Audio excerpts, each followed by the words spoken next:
Ракочанските полицајци денес во улога на хуманитарци. 33 припадници на полициските сили доброволно ги засукаа униформите за да дадат крв.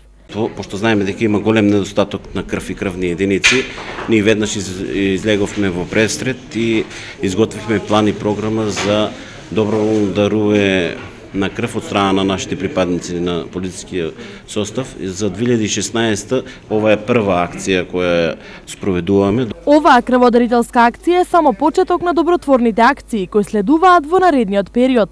Имаме изготвено план и програма. После 3 месеца, мислам дека е 6-ти месец, 16-6 ни е предвидена втората и негде 11-ти месец ни е предвидена третата акција за дарување на крв. Инаку, спроведувањето на оваа акција е по барање на Министерството за здравство, за да се намали недостатокот на крв кој се појавил во овој период од годината.